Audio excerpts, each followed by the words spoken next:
Okay, let's talk about that feeling. You know the one? You just saw the read receipt pop up? The little check mark turns blue, and suddenly you're sweating. Your heart rate spikes. Your brain goes into overdrive. Why? Because you've been seen.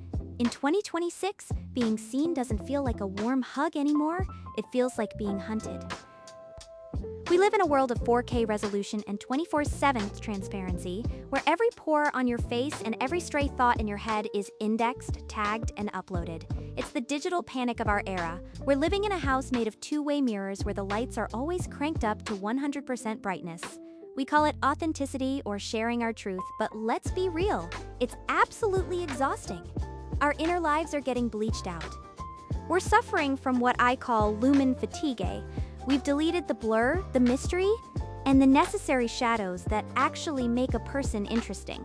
We're so obsessed with being transparent that we've forgotten that glass is actually a cage. Think about it. When was the last time you had a thought that wasn't immediately content for someone else to consume? Your smart fridge knows you're hungry, your watch knows you're stressed, and your boss knows exactly when you opened that email. If light is the weapon the modern world uses to control us, then darkness, real intentional private darkness, is the only shield we have left.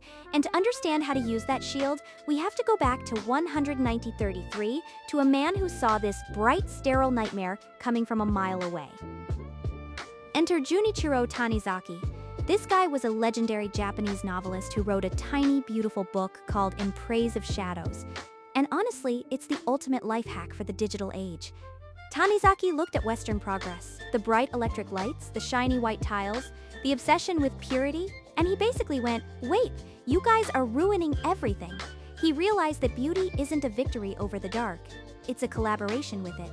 He talks about this thing called sanity, the patterns of shadows. He has this wild riff on a simple bowl of miso soup that will change how you look at dinner forever.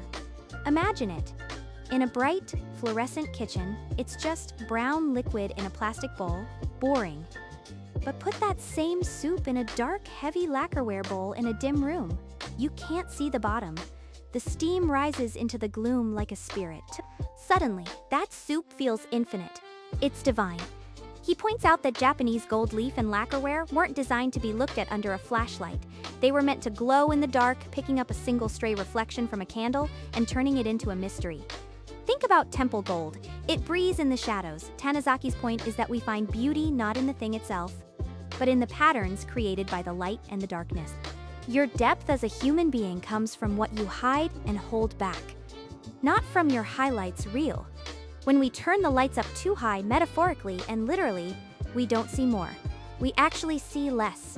We lose the texture. We lose the very soul of the thing we're trying to showcase. But wait. This is where it gets really uncomfortable. Enter Byung-Chul Han, a modern philosopher who is basically the intellectual buzzkill we all need right now. He says our society of transparency is actually a society of deep distrust. We demand everyone be transparent because we don't trust anyone anymore. And here's the kicker. He calls this obsession with total visibility pornographic. Now, he's not talking about the not safe for work stuff. He means that when everything is laid bare, when there are no secrets, no veils, and no shadows, life becomes flat and soulless. He calls it the light of the supermarket. Think about a Walmart at 3 a.m. Everything is perfectly lit. You can see every price tag, every spill, every dent on the shelf. Is it honest? Sure. Is it beautiful? Absolutely not. Han argues that transparency is the death of desire. You can't be attracted to something that has no mystery left. When you share your whole day on your Instagram story, you think you're being real, but you're actually just turning yourself into a file to be indexed by an algorithm. You're making yourself searchable data. AI loves transparency because AI can't see in the dark. It needs data points to simulate you. Every time you demand total transparency from a partner or yourself, you're basically helping the surveillance state turn the sun into a spotlight. You're lonely because you're trying too hard to be seen. You're empty because you've left nothing to the imagination. The algorithm doesn't want you to have a secret because a secret is a blind spot in the data. If it can't measure it, it can't monetize it.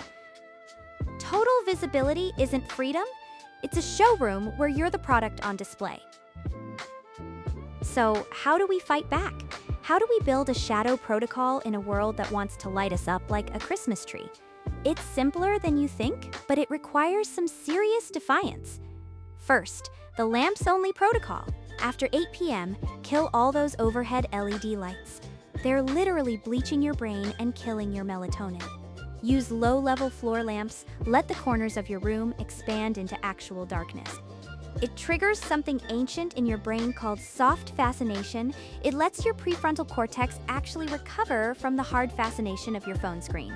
Second, and this is my favorite, the unshared win.